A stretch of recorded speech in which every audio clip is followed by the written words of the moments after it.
here is a brand new MMORPG you haven't heard about. This is not mobile slop. This is not a gacha game. This is a AAA budget MMORPG.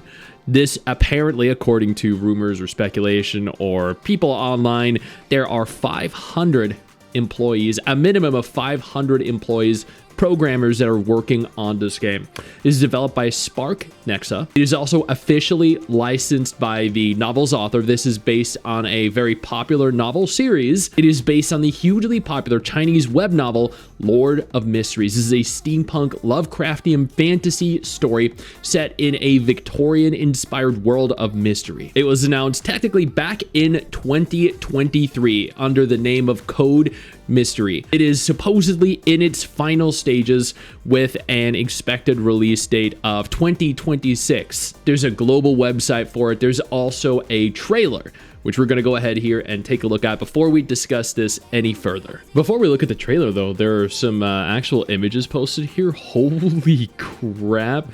These look insane. Oh my god. Yo, this Victorian setting is stunning. Jesus Christ. Lord of the Mysteries MMORPG game new trailer reveal. God damn.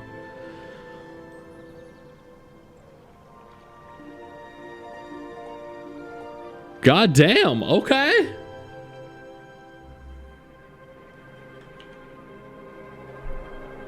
That's I mean, like, you know, in terms of the environment, aesthetically, it's very pretty game. China is absolutely killing it right now, though, with video games. You know, we have some of the best gacha games coming out of China, like Ananta, Wuthering Waves, Arknights Enfield, Azure Vermilion. We have some of the biggest free-to-play games coming out of China right now, like Where Winds Meet. And then arguably some of the biggest MMOs coming out of China now, too. I mean, yo, what is the West doing? What is Korea and Japan doing other than pushing out pay-to-win, predatory, grindy, repetitious mobile slop, right?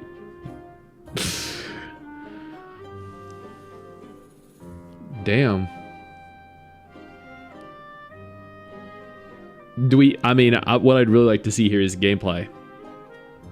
Like character models, full character models, although we did see some of those images. But I think that was it. Yeah, we're over halfway through the trailer.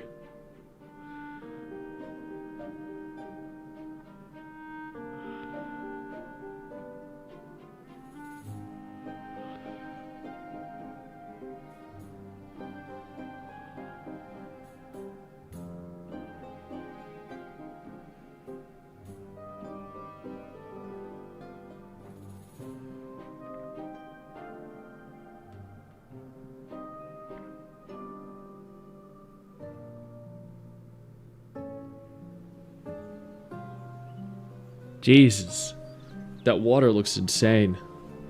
I mean, you could tell this is going to be a hell of a game to run.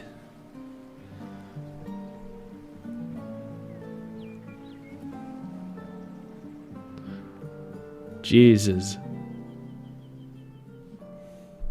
I'm hoping for really high quality action combat. They also have a website up right now that's in English. Veni Vidi Notavi. Become a Beyonder. You can subscribe right now to their mailing list.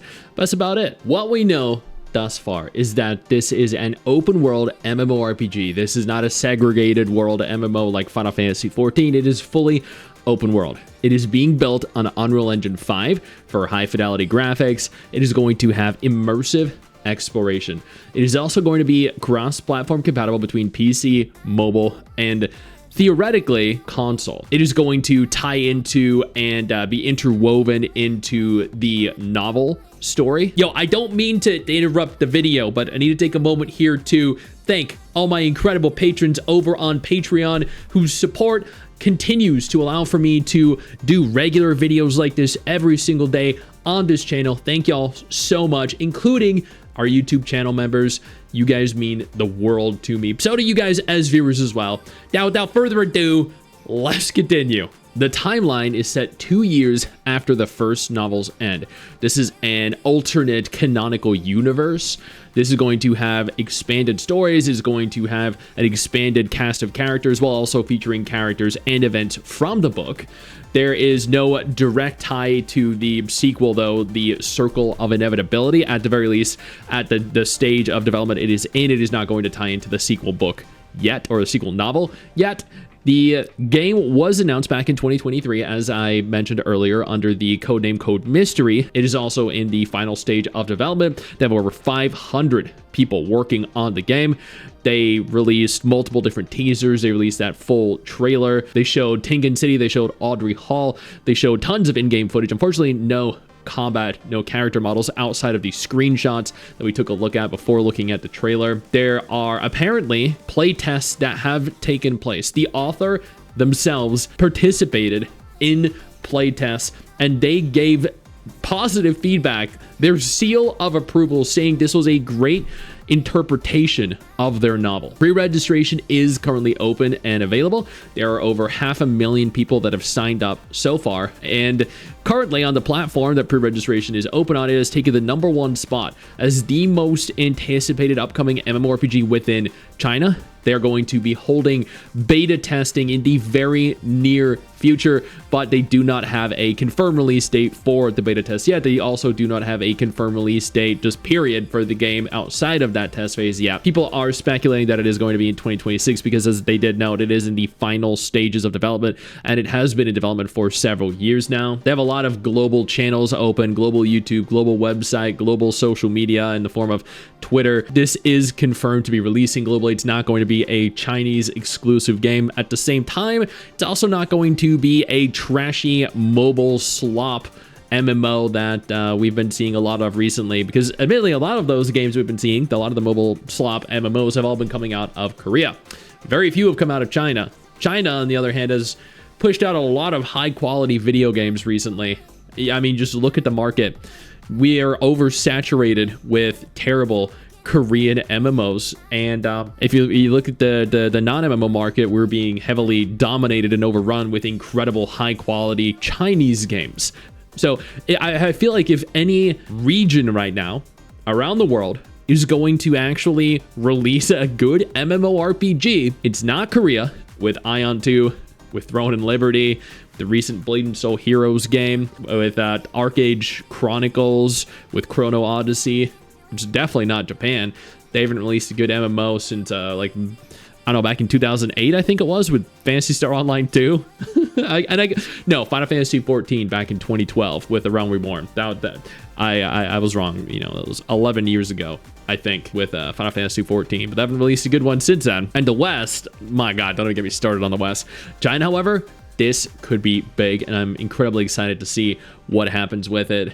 A lot of people that I know are very excited. I've seen a lot of hype on social media because they are tying this into the official lore of the web novel series, and that is going to provide a lot of depth to the world that just isn't typically present in other MMO releases.